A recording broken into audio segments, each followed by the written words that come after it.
bakers. I am so excited that the holiday season is here because it is my favorite time of year. This week I am sharing with you a big and bold twist on a holiday trifle using my favorite Irish gingerbread recipe. Also today I am airing another episode of my Chocolicious series over on the Kin Community channel. Make sure you stay around to check that out. So let's get baking. We're going to start out by making the gingerbread. Now a few of you have very kindly asked me to show you how to make more traditional Irish recipes, and it doesn't get more traditional than this. This is a recipe that I've used for like over 10 years. It's my absolute favorite. This little book is my go-to for Irish recipes, and it's by a lady called Biddy White Lennon. I've had it for a very long time, as you can tell by the color of it and the dog ears and the fact that there's cake batter in there. So in a large bowl we're going to mix our dry ingredients. Our flour, ground ginger, which is a very important ingredient in gingerbread, ground cinnamon for more great flavor and warmth, and always salt. Now simply whisk these together until well combined. Now for the rest of the recipe, we're going to head over to the stove. In a heavy bottom saucepan, we're going to add in our butter, molasses or treacle, and dark brown sugar. Now you want to heat these over a very low heat until the sugar dissolves. You don't want to let it get too hot. We're going to turn off the heat now, let it sit, cool down a little bit before we add in the rest of the ingredients. Now that the molasses mix has cooled, we can add in the eggs. Pour in your mixed eggs and then whisk together nice and fast so they don't cook on the mix. Once the eggs are in, we're going to whisk in the flour spice mix.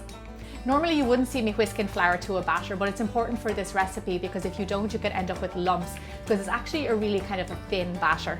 Our last step for the gingerbread is adding in the warm milk and baking soda. You add in the baking soda, which is the raising agent, into the milk. So we're going to pour this quickly into our other mix.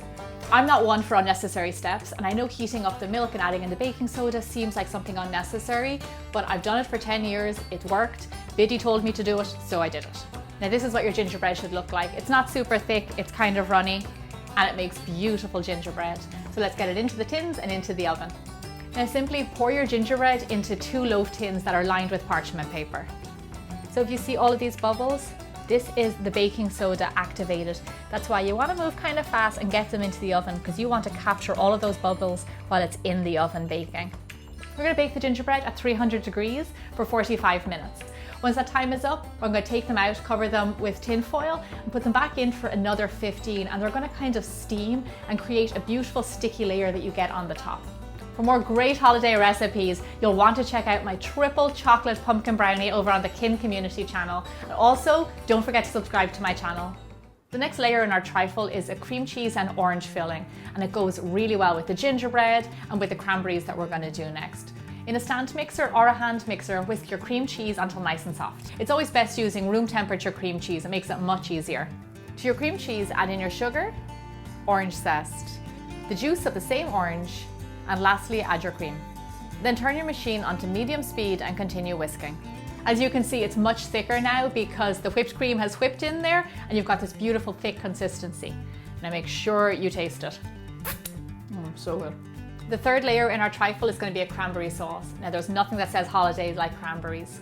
In a heavy bottom saucepan over low heat, we're going to add in our cranberries, water, sugar, because as beautiful as cranberries are, they do tend to be a little bit on the tart side. Some lovely orange zest to add that nice citrus flavor to the cranberries. And for extra punch, we're going to add in some fresh orange juice. You want to cook your cranberry sauce for around 8 to 10 minutes until the sugar has dissolved, all the cranberries start to pop, and you see all the beautiful color coming out in them. So we're going to set this aside, let it go cold, and then we can start assembling our trifle. So a lot of you have asked for a question and answer video. So next Thursday, you're going to get one.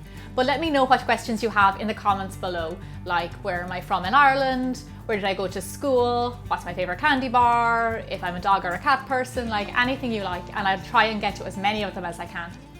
When your gingerbread is ready, we can cube it and get it ready for our trifle. When you're storing it, keep it in parchment paper. It just keeps it nice and moist.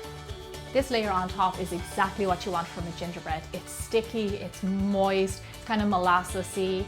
So to use this for the trifle, I'm going to cut it into little cubes. Now my favorite part of all the desserts, apart from the eating, is the assembly. In the bottom of my trifle dish, I'm going to do a nice generous layer of gingerbread. Okay, let's speed things up because we've got a lot of layers to do. For the next layer, I'm going to go in with my beautiful cream cheesy orange filling. Do not be shy with this, it's one of the best parts, I think. And then spread it all the way around to the sides and get it in all the nooks and crannies. Top off that with your cranberry sauce layer. Then spread it evenly all the way around. Look at this beautiful color with the cream cheese and the gingerbread. And of course, this is a big and bold trifle, so we are going again with all the layers. Another layer of your orange cream cheese filling. Then top it off with some cranberry sauce, a few pieces of gingerbread, and some fresh orange zest. And there you have it, a big and bold trifle for any holiday occasion. If you don't want to make a big giant trifle, you can always make individual ones in ice cream bowls or even in mason jars. This is so good. You guys are gonna love this. I really hope you enjoyed my gingerbread trifle. Don't forget to check out my triple chocolate pumpkin brownie over on the King Community channel. Don't forget to subscribe, and I'll see you back here again next Thursday for more bigger, bolder baking.